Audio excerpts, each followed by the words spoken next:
Olha, Fabiola, a gente dá para dividir em duas coisas. Em primeiro, né, vamos lembrar, é claro que a associação entre militares e o bolsonarismo foi muito lucrativa para ambos, né? Os militares garantiram respaldo para o bolsonarismo, tipo, enfiar o Brasil na antessala do inferno, e a partir daí receberam muitas vantagens. Uma reforma da Previdência privilegiada, acesso a cargos, gordos salários, assentos em estatais, acesso, né, a contratações e contratos. Vamos lembrar a CPI da Covid, aquele bando de coronel, e sobrepreço para lá, e sobrepreço para cá. E como esquecer as denúncias, né, que mostram que o bolsonarismo amoleceu os militares com o quê? Sobrepreço em Viagra, superfaturamento em prótese peniana, nesses contratos descobertos, inclusive com a ajuda do Legislativo, e que acabaram parando no Tribunal de Contas da União. Mas não só isso, tivemos picanha, tivemos compra de licitação de um monte de produtos de luxo também. Ou seja, houve uma proximidade do bolsonarismo que acabou contribuindo, né, com esses desejos dos militares, e depois ficou difícil largar o osso, tanto é que eles contribuíram para o processo golpista, né, a cúpula das Forças Armadas fez aquele relatório bizarro lá sobre a urna eletrônica, emprestou-se um papelzinho ridículo, né? Agora temos nomes, né? Tivemos um monte de nomes de militares envolvidos nas denúncias feitas pelo celular do Mauro Cid, antes mesmo da confissão, pelo celular do Mauro Cid. Agora o próprio Mauro Cid deve entregar quem? Augusto Heleno, Braga Neto, os nomes fortes do Palácio do Planalto. Agora, a gente não pode esquecer que, apesar de todo esse comensalismo que ocorreu durante o governo Jair Bolsonaro, corrupção em militares não nasceu agora. Durante a ditadura militar, 64, 85, a última ditadura, né? Sem contar os últimos 4 anos, mas a última ditadura de fato, a gente teve muita corrupção circulando, né? Os defensores falam, e por que não aparecia no jornal? O quê? Com censura? Né? As pessoas que falavam isso acabavam mortas, jornalistas tomavam um tiro na cabeça, tipo, desaparecia, né? Terminava numa piscina de concreto, jogado do alto no mar, e por aí vai.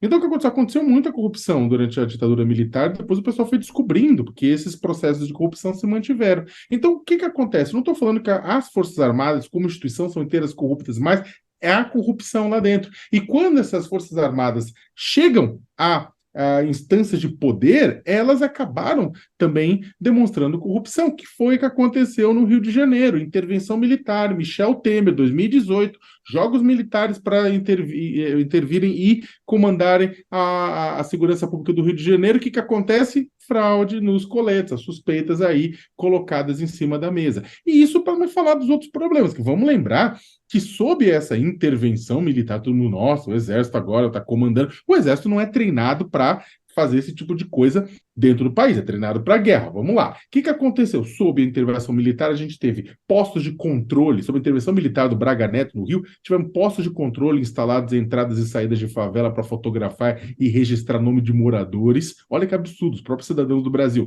Tivemos a execução de Marielle Franco e Anderson Gomes, tivemos a execução de tantas e tantas pessoas, por quê? Porque não é função do Exército fazer esse tipo de coisa. Contudo, é a gente dentro do Exército que aproveitou essa situação para quê? Para fazer cascalho, para fazer dinheiro. E agora está aparecendo.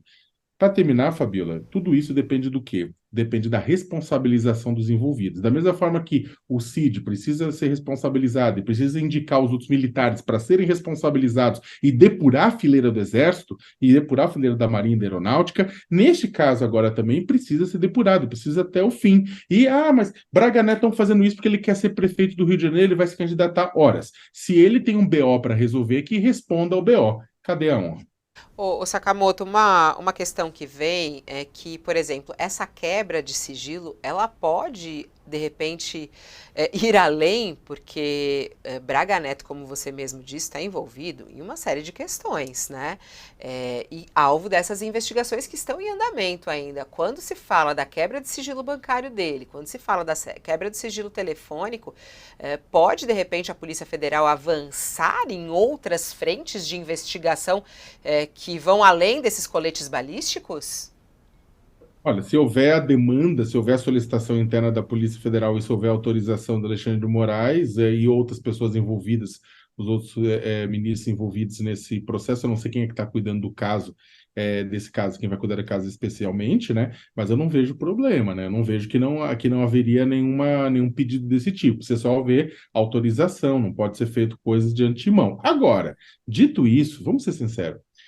Se o sigilo telefônico, telemático de Braga Neto é quebrado, se as pessoas se consegue se ver o que foi discutido e negociado em 2018, tem que ver. Se o tempo de quebra desse sigilo for 2018, 2019, o tempo da intervenção, um pouco depois, dá uma coisa. Se pegar até hoje, aí certamente vai pegar o comportamento de Braga Neto após o resultado das eleições. Ele foi candidato a vice de Jair Bolsonaro, era um homem de confiança de Jair Bolsonaro, foi ministro-chefe da Casa Civil, foi ministro da Defesa, né? Ele tem muita informação. Lembra aquela cena, né, que o Bolsonaro estava desaparecido, Braga Neto foi lá, falou com os seguidores de Bolsonaro, pediu calma, que as coisas iriam acontecer, tudo isso mais. Logo depois tivemos tentativa de golpe de Estado. Então, pois é.